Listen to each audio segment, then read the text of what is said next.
Olá, graça e paz. Estamos iniciando a leitura da Bíblia em 365 dias, uma dose de amor com a Palavra de Deus. Hoje, no 67º dia, trago para leitura e comentários bíblicos os livros de Levítico, capítulo 14, livro de Salmo, capítulo 53, e livro de Hebreus, capítulo 4, dos versículos 14 a 16, capítulo 5, e capítulo 6, versículos 1 a 12. A minha recomendação é que todos tenham em mãos um bloco de anotação, caneta ou lápis. A Bíblia é tão importante quanto a sua leitura diariamente nos traz refrigério para a alma, sabedoria, sendo assim nos aproximando de Deus, fortalecendo a nossa fé e esperança. Meu amado e minha amada, todos nós temos a necessidade de estarmos em comunhão com Deus diariamente.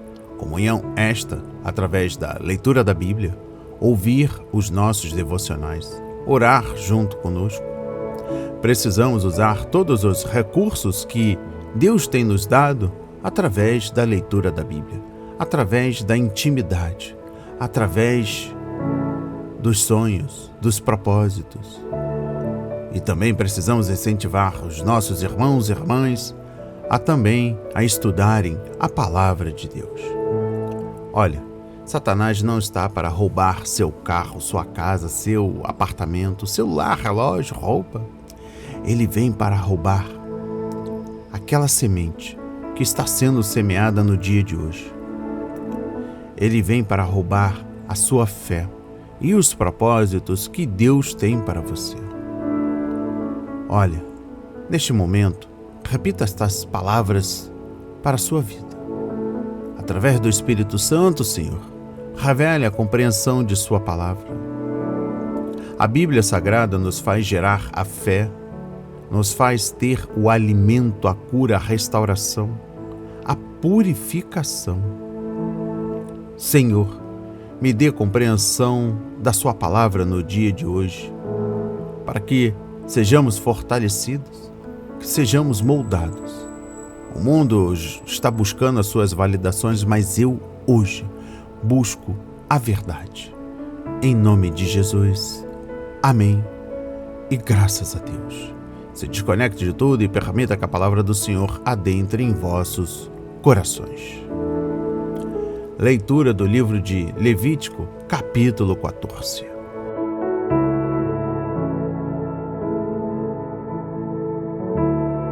A lei a respeito do leproso depois de sarado. O Senhor disse a Moisés: esta será a lei a respeito do leproso no dia da sua purificação. O leproso será levado ao sacerdote. Este sairá fora do arraial e o examinará. Se a praga da lepra estiver curada, o sacerdote mandará trazer para aquele que se houver de purificar 2 aves vivas e puras, madeira de cedro, pano escarlate e hisopo. O sacerdote mandará que se mate uma das aves num vaso de barro, sobre águas correntes. Depois o sacerdote pegará a ave que ficou viva, a madeira de cedro, o pano escarlate e o hisopo, e os molhará no sangue da ave que foi morta sobre as águas correntes, e a aspergirá 7 vezes sobre aquele que há de purificar-se da lepra. Então o declarará puro e soltará a ave que ficou viva para o campo aberto. Aquele que tem de se purificar lavará as suas roupas, rapará todos os seus pelos, se banhará com água e estará puro. Depois entrará no arraial, porém ficará fora da sua tenda por 7 dias. No 7º dia rapará todo o seu cabelo, a cabeça, a barba e as sobrancelhas. Rapará todos os pelos, lavará as suas roupas, banhará o corpo com água e estará puro. No 8º dia pegará 2 cordeiros sem defeito, uma cordeira sem defeito de 1 ano, 6 litros da melhor farinha para oferta de cereais, amassada com azeite, e separadamente 1 copo de azeite. O sacerdote que faz a purificação apresentará o homem que houver de purificar-se, e essas coisas diante do Senhor à porta da tenda do encontro. Pegará um dos cordeiros e o oferecerá por oferta pela culpa juntamente com o copo de azeite, e os moverá por oferta movida diante do Senhor. Depois matará o cordeiro no lugar onde são mortos os animais da oferta pelo pecado e do holocausto no lugar santo. Porque tanto a oferta pela culpa como a oferta pelo pecado são para o sacerdote, são coisas santíssimas. O sacerdote pegará um pouco do sangue da oferta pela culpa e o porá sobre a ponta da orelha direita, daquele que tem de purificar-se, sobre o polegar da sua mão direita e sobre o polegar do seu pé direito. Também pegará o copo de azeite e derramará um pouco na palma da própria mão esquerda. Molhará o dedo direito no azeite que está na mão esquerda e daquele azeite aspergirá com o dedo 7 vezes diante do Senhor. Do restante do azeite que está na mão, o sacerdote porá um pouco sobre a ponta da orelha direita daquele que tem de purificar-se, sobre o polegar da sua mão direita e sobre o polegar do seu pé direito, em cima do sangue da oferta pela culpa. O restante do azeite que está na mão do sacerdote, ele porá sobre a cabeça daquele que tem de purificar-se. Assim, o sacerdote fará expiação por ele diante do Senhor. Então o sacerdote fará a oferta pelo pecado e fará expiação por aquele que tem de purificar-se da sua impureza. Depois matará o animal do holocausto e o oferecerá com a oferta de cereais sobre o altar. Assim o sacerdote fará expiação pelo homem e este ficará puro. Se for pobre e as suas posses não lhe permitirem trazer tanto, pegará um cordeiro para oferta pela culpa como oferta movida, para fazer expiação por ele, e 2 litros da melhor farinha, amassada com azeite para oferta de cereais. Um copo de azeite, 2 rolinhas ou 2 pombinhos, segundo as suas posses, dos quais um será para oferta pelo pecado e o outro para holocausto. No 8º dia da sua purificação, trará isso ao sacerdote à porta da tenda do encontro, diante do Senhor. O sacerdote pegará o cordeiro da oferta pela culpa e o copo de azeite e os moverá por oferta movida diante do Senhor. Então o sacerdote matará o cordeiro da oferta pela culpa, pegará um pouco do sangue da oferta pela culpa e o porá sobre a ponta da orelha direita daquele que tem de purificar-se, sobre o polegar da sua mão direita e sobre o polegar do seu pé direito.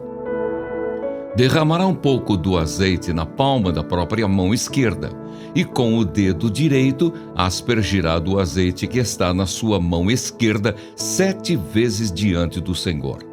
Então do azeite que está na sua mão, o sacerdote porá um pouco na ponta da orelha direita daquele que tem de purificar-se, no polegar da sua mão direita e no polegar do seu pé direito, por cima do sangue da oferta pela culpa. O restante do azeite que está na mão do sacerdote, ele porá sobre a cabeça do que tem de purificar-se, para fazer expiação por ele diante do Senhor. Oferecerá uma das rolinhas ou um dos pombinhos, segundo as suas posses. Será um para oferta pelo pecado e o outro para holocausto, além da oferta de cereais.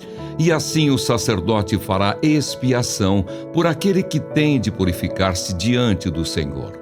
Esta é a lei a respeito daquele em quem está a praga da lepra, cujas posses não lhe permitem o que é preciso para a sua purificação. A lei a respeito do mofo numa casa. O Senhor disse a Moisés e a Arão: quando vocês entrarem na terra de Canaã, que lhes darei por herança, e eu enviar a praga do mofo a alguma casa da terra que vocês passarão a possuir, o dono da casa fará saber ao sacerdote, dizendo: parece-me que existe algo como que uma praga em minha casa. O sacerdote ordenará que se esvazie a casa, antes que venha para examinar a praga, para que não seja contaminado tudo o que está na casa. Depois, o sacerdote virá para examinar a casa e examinará a praga. Se nas paredes da casa há manchas esverdeadas ou avermelhadas e parecem mais fundas que a parede, então o sacerdote sairá da casa e a fechará por 7 dias. No 7º dia, o sacerdote voltará e examinará a casa. Se notar que a praga se alastrou nas paredes da casa, ele ordenará que arranquem as pedras em que estiver a praga e que as lancem fora da cidade num lugar impuro. E fará raspar a casa por dentro, ao redor, e o pó que houverem raspado lançarão fora da cidade num lugar impuro. Depois pegarão outras pedras e as colocarão no lugar das primeiras, e rebocarão a casa com outra argamassa. Se a praga tornar a brotar na casa, depois de arrancadas as pedras, raspada a casa e de novo rebocada, então o sacerdote entrará e examinará. Se a praga tiver se alastrado pela casa, há nela mofo que se espalha, está impura. O sacerdote mandará derrubar a casa, as pedras e a sua madeira, bem como todo o reboco da casa, e se levará tudo para fora da cidade a um lugar impuro. Aquele que entrar na casa enquanto está fechada ficará impuro até à tarde. Também o que se deitar na casa terá de lavar as suas roupas, e quem nela comer terá de lavar as suas roupas. Porém, se o sacerdote entrar na casa e, examinando, verificar que a praga não se alastrou pela casa, depois que ela foi rebocada, o sacerdote a declarará pura, porque a praga está curada. Para purificar a casa, pegará 2 aves, madeira de cedro, pano escarlate e hisopo, e matará uma ave num vaso de barro sobre águas correntes. Depois pegará a madeira de cedro, o hisopo, o pano escarlate e a ave que ficou viva. Os molhará no sangue da ave que foi morta e nas águas correntes e aspergirá a casa 7 vezes. Assim, purificará aquela casa com o sangue da ave, com as águas correntes, com a ave que ficou viva, com a madeira de cedro, com o hisopo e com o pano escarlate.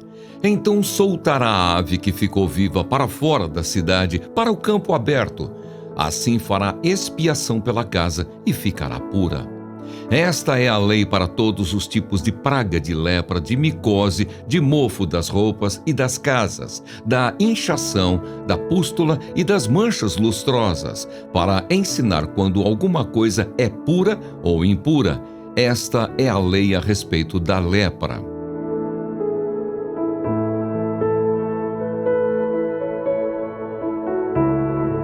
Amém.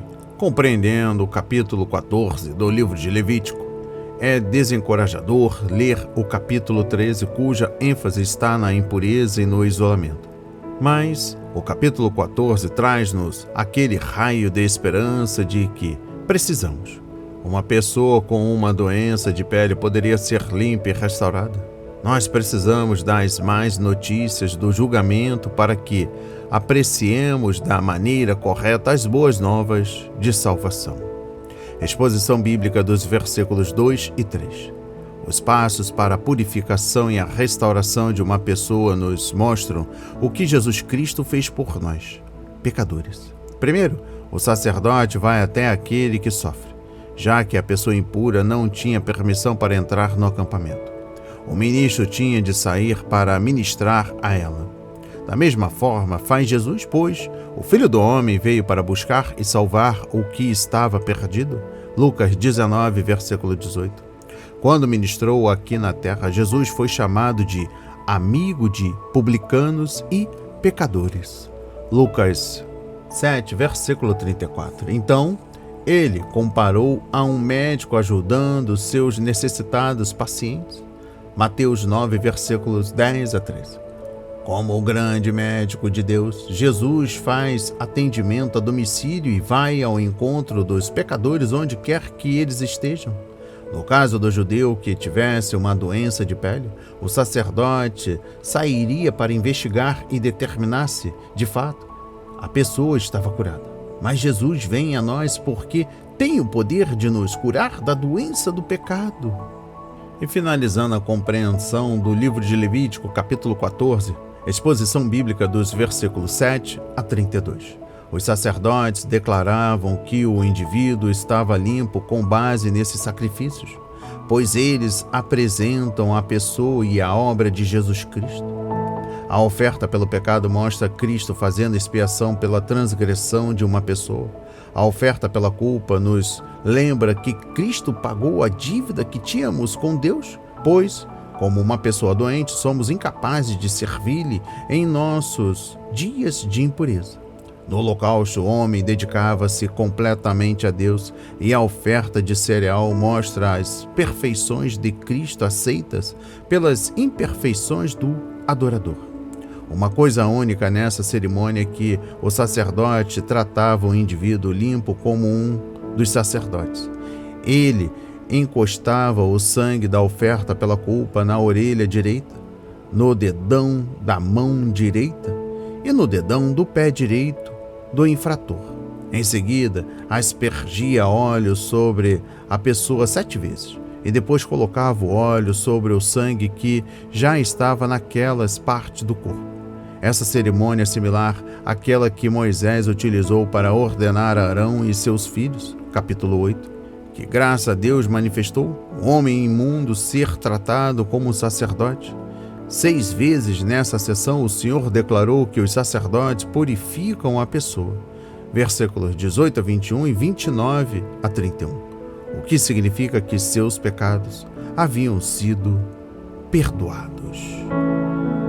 Leitura do livro de Salmo, capítulo 53.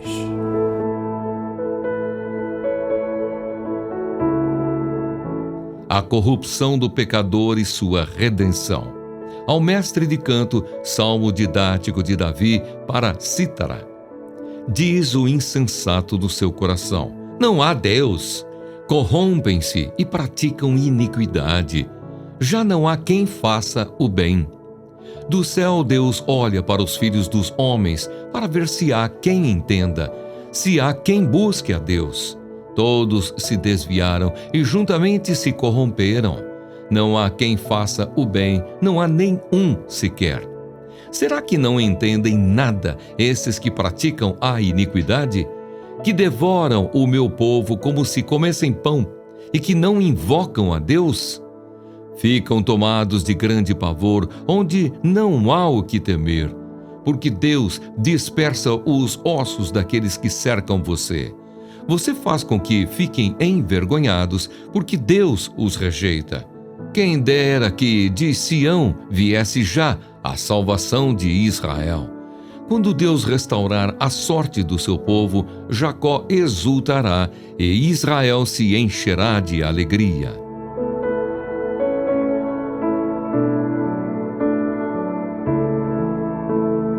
Amém. Compreendendo o livro de Salmos, capítulo 53, versículo 1 e a sua compreensão. Os Salmos 53 e 14 são praticamente idênticos, com algumas pequenas mudanças e o acréscimo de 2 últimas linhas em Salmo 53, versículo 5. Um dos músicos do santuário alterou o salmo original, a fim de adaptá-lo a uma nova ocasião. Talvez a derrota do exército assírio nos dias do rei Ezequias, versículo 5, e o livro do profeta Isaías, capítulo 37. É bom adaptar celebrações antigas para festejar novas experiências com o Senhor.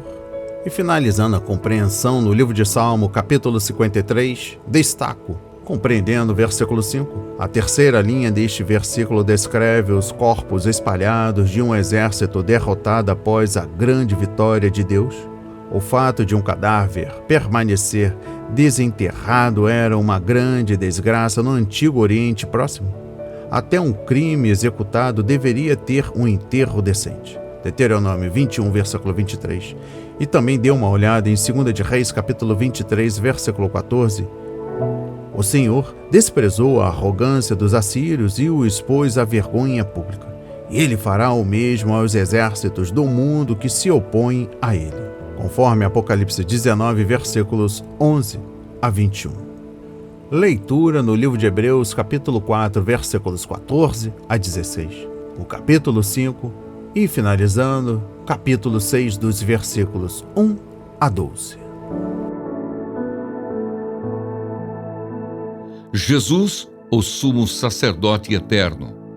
Tendo, pois, Jesus, o Filho de Deus, como grande sumo sacerdote que adentrou os céus, conservemos firmes a nossa confissão, porque não temos sumo sacerdote que não possa se compadecer das nossas fraquezas. Pelo contrário, ele foi tentado em todas as coisas à nossa semelhança, mas sem pecado.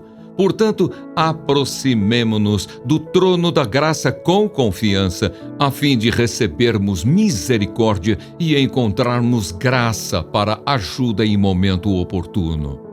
Cada sumo sacerdote, sendo escolhido dentre os homens, é constituído nas coisas relacionadas com Deus a favor dos homens, para oferecer dons e sacrifícios pelos pecados. Ele é capaz de se compadecer dos ignorantes e dos que se desviam do caminho, pois também ele mesmo está rodeado de fraquezas.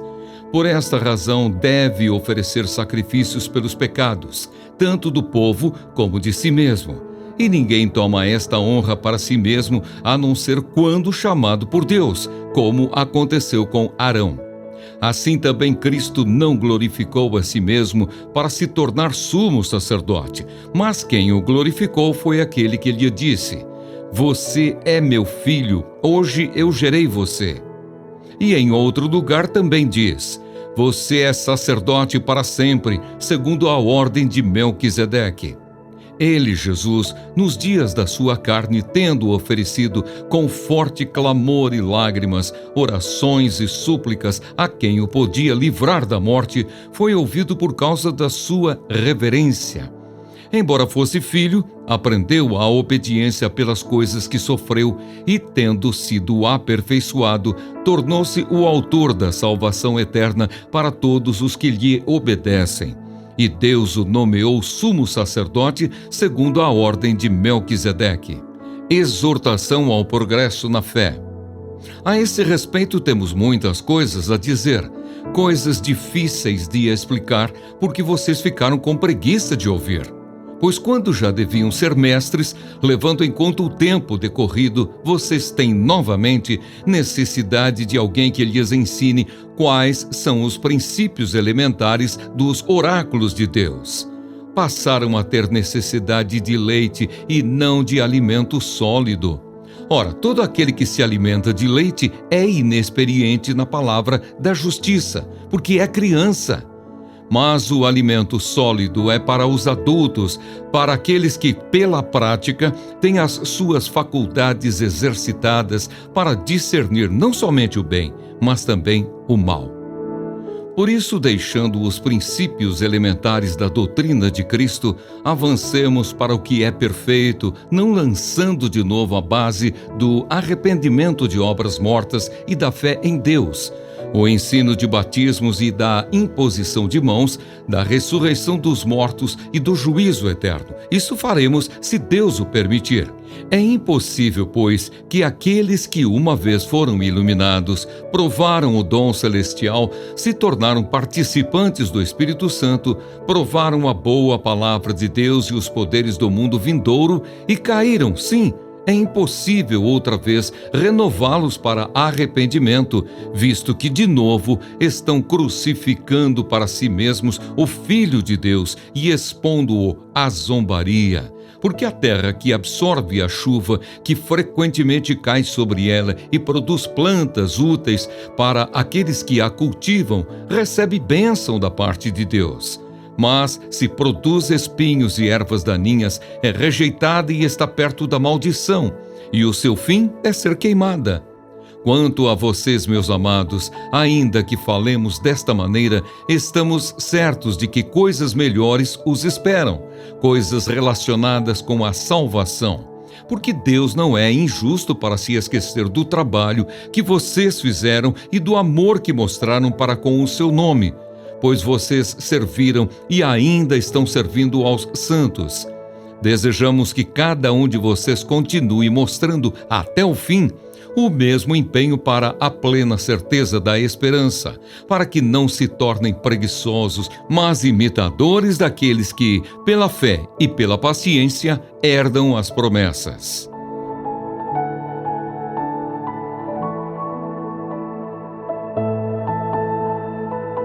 Amém.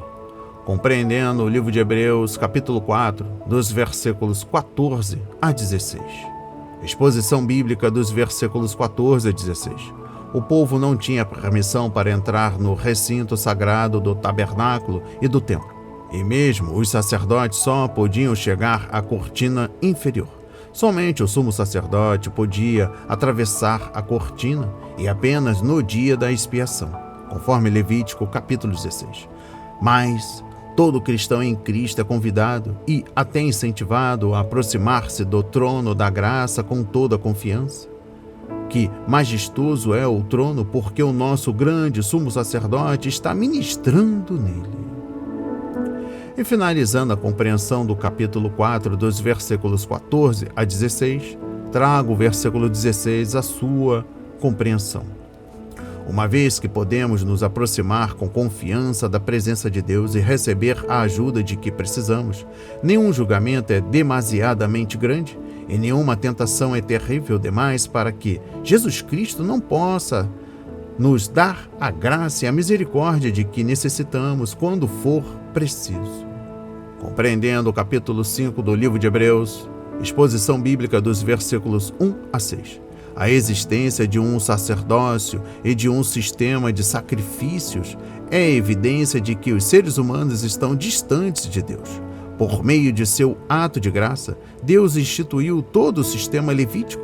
Agora, esse sistema cumpriu-se no ministério de Jesus Cristo, o Salvador, se fez sacrifício de uma vez por todas. E ele é o sumo sacerdote que ministra ao povo de Deus.